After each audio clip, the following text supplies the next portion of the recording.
hope you are all fine at your home. Let's start prayer. Join your hand, close your eyes. Let's start. Om Trambakam.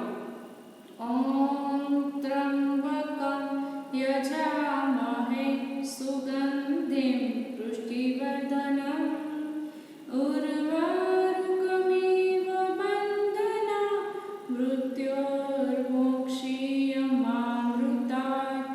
Om Trambakam Yajamahe Sugandhim Pushtivardhanam Urvarukamiv Bandhana Mrityormokshiyamamrutat. Om Trambakam Yajamahe Sugandhim Pushtivardhanam Urvarukamiv Bandhana Mrityormokshiyamamrutat. Om Shanti Shanti Shanti. Open your eyes. करने से पहले मैं आपको एक story सुनाऊंगी। अब तक हमने कितनी राइम्स एंड स्टोरी सीख ली है ना? आई होप कि मुझे लगता है कि आप सबने अभी तक वो रिवाइज की होगी क्लास में। जो मैं राइम्स बोलती हूँ, वीडियो में बनाती हूँ ना राइम्स एंड स्टोरी, तो आप ये सब रिवाइज करते हो कि नहीं? मुझे तो लगता है कि आप सब करते होंगे। तो आज मैं फिर से आपको एक नई वाली स्टोरी सिखाऊंगी। स्टोरी सुनाती हूँ। अब तक हमने कितनी सारी स्टोरी सुन ली है ना? अब मैं आपको सुनाऊंगी। आज की हमारी स्टोरी है प्यासा कौवा, जो आप मोबाइल में भी देखते होंगे ना, थर्स्टी क्रो नाम से होती है ना, थर्स्टी क्रो। तो हिंदी में क्या है उसका नाम? प्यासा कौवा। तो अब मैं आपको ये स्टोरी सुनाने वाली हूँ। एक बार की बात है, किसी जंगल में एक कौवा रहता था। मतलब कि एक दिन था जो कौवा जंगल में रहता था, मतलब कि उस टाइम की बात है। एक दिन उसे बड़ी जोर से प्यास लगी थी। कौवा कहाँ रहता था? जंगल में। उसे क्या लगी थी? प्यास। वह पानी की तलाश में बहुत दूर तक उड़ता रहा। कौवे को क्या लगी थी? कौवे को क्या लगी थी? प्यास। इसीलिए वो किसकी तलाश में दूर उड़ता रहा? पानी की तलाश में। परंतु कहीं भी उसे पानी मिला नहीं। मतलब कि वो बहुत दूर दूर तक उड़ता रहा, लेकिन फिर भी उसे पानी कहीं भी नहीं मिला।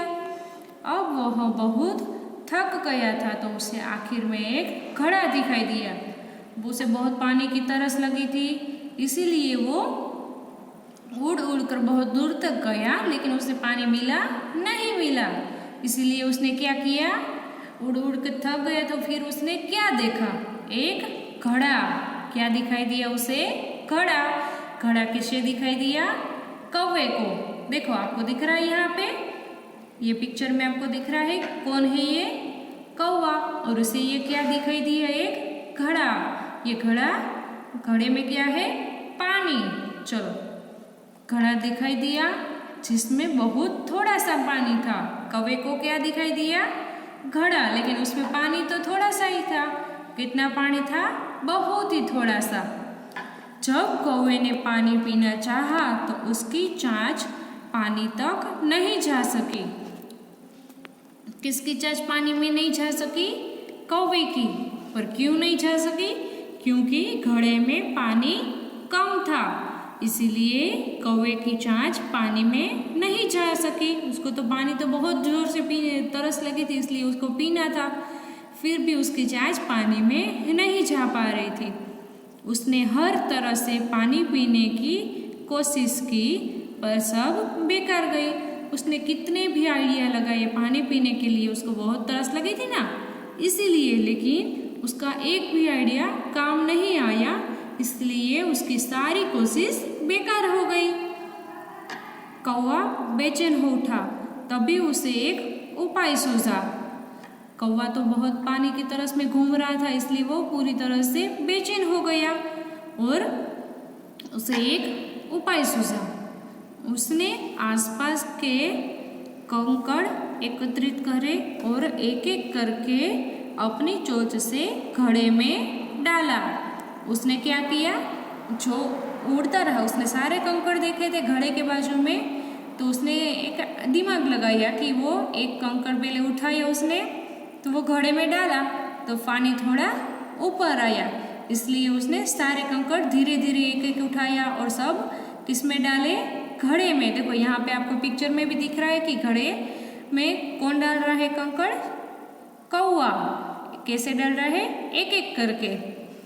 फिर उसने तब तक डाले जब तक पानी ऊपर नहीं आया। कौवे ने कब तक कंकड़ डाले, जब तक घड़े में सारा पानी ऊपर तक नहीं आ गया, तब तक उसने एक एक कंकड़ पानी में डाले। फिर कौवे ने जी भरकर पानी पिया। क्या किया, कौवे ने क्या किया, जी भर के पानी पिया। वो कैसे पानी पिए, उसने जो कंकड़ बाजू में पड़े थे वही कंकड़ उसने पानी में डाले और धीरे धीरे पानी ऊपर आने लगा और कौवे ने पी लिया। इसी तरह से कौवे ने अपनी मेहनत और सहन शक्ति से अपनी प्यास बुझाई और अपनी जान बचाई। कौवे ने कैसे किया, उसने बहुत ही समझदारी से काम किया कि जो पत्थर पड़े हैं वो मैं उठा लूँ और किस में डालूँ, घड़े में। फिर पानी ऊपर आया और कौवे ने प्यास लगी थी इसलिए प्यास छिपाने के लिए उसने पानी पी लिया और फिर वहाँ से उड़ गया। तो मोरल ऑफ द स्टोरी क्या है कि हमें किसी भी हालत में हार नहीं माननी चाहिए, हमें सूझबूझ से काम करना चाहिए। स्टार्ट करती हूँ। फर्स्ट ऑफ ऑल हमने क्या क्या सीखा था, क्या सीखा था, फिर क्या सीखा था, आ, फिर कौन सा स्वर सीखा था, ई, क्या सीखा था। अब हम सीखेंगे बड़ाई, जो आज का हमारा क्लास वर्क है। तो फर्स्ट ऑफ ऑल आप क्या मेंशन करोगे, क्लास वर्क एंड डेट। आपको यहाँ से स्टार्ट करना है। मैंने आपको ये समझाने के लिए लिखा है कि अब तक हमने क्या क्या स्वर सीखे हैं। ओके, ये रिवाइज कर रही है मैंने। अब मैं आपको आज का क्लास वर्क समझाती हूँ कि क्या लिखना है। बड़ाई, जो मैंने आपको वर्कशीट एंड टेक्स्ट बुक में ऑलरेडी वर्कशीट एंड अक्षर रचना में समझाया है। अब आज का हमारा क्लास वर्क है नोटबुक में। नोटबुक में कितनी लाइन होती है, 1 और 2। तो कैसे लिखना है, फर्स्ट ऑफ ऑल क्या करेंगे, स्टैंडिंग लाइन, फिर हाफ कर्व, फिर again half curve, then small circle and then slant line. And ये स्टैंडिंग लाइन की है, उसके ऊपर हमारे कौन सी लाइन आएगी, स्लीपिंग लाइन। फिर क्या करना है यहाँ पे, हाफ कर्व। तो ये कौन सा स्वर बन गया हमारा, बड़ाई से ईख। फिर क्या क्या होता है, बड़ाई से ईख। मैं यहाँ पे आपको ड्रॉ करके दिखाती हूँ। तो बड़ाई ईख होता है ना, बड़ाई से। ये क्या है, बड़ाई से ईख, जो मैंने आपको वर्कशीट में और टेक्स्ट बुक में भी समझाया है। चलो मैं फिर से आपको रिवाइज करवाती हूँ। Standing line, then half curve, again half curve, then small circle and then slant line, then sleeping line and then half curve. Okay, तो ये आज का क्या है हमारा क्लास वर्क। अब मैं आपको विथ पैटर्न सिखाती हूँ। फर्स्ट ऑफ ऑल क्या करेंगे, खड़ी रेखा। ओके, खड़ी रेखा मतलब स्टैंडिंग लाइन। फिर क्या करेंगे, आधा गोल। आधा गोल मतलब हाफ सर्कल। फिर क्या करेंगे, अगेन एक आधा गोल मतलब कि हाफ सर्कल। फिर क्या करेंगे, छोटा सा गोला मतलब कि स्मॉल सर्कल। फिर क्या करेंगे, हम और एक रेखा सीखे थे ना, ये तिरछी रेखा मतलब कि स्लंट लाइन। फिर ये जो लाइन हमने की है खड़ी रेखा, उसके ऊपर हमारी और एक रेखा आएगी, वो क्या है, आड़ी रेखा। कौन सी रेखा है, आड़ी रेखा। फिर उसके ऊपर और एक हमारी पैटर्न आएगी, क्या आएगी, पैटर्न। वो क्या है, आधा गोल। क्या है, आधा गोल। तो ये क्या था हमारा आज का क्लास वर्क। ऐसे ही आपको क्लास वर्क में 1 लाइन स्किप करके लिखना है, ऐसे 1 लाइन स्किप करके। कैसे लिखना है? 1 लाइन स्किप करके। ये क्या था हमारा आज का क्लास वर्क। ओके, तो क्लास वर्क में आपको ये आज पूरा पेज कंप्लीट करना है। अब आपको होमवर्क मेंशन करती हूँ।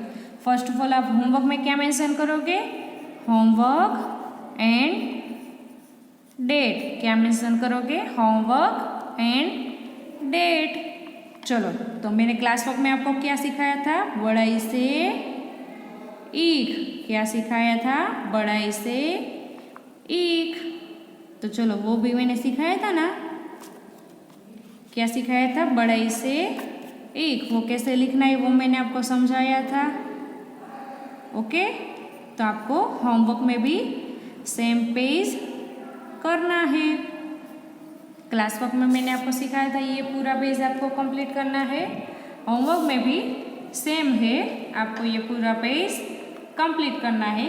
1 लाइन स्किप करके डाउन डाउन ऐसे लिखना है। होमवर्क में क्या लिखेंगे हम? बड़ाई से ईख। ऐसे आपको डाउन डाउन लिख के पूरा पेज कंप्लीट करना है।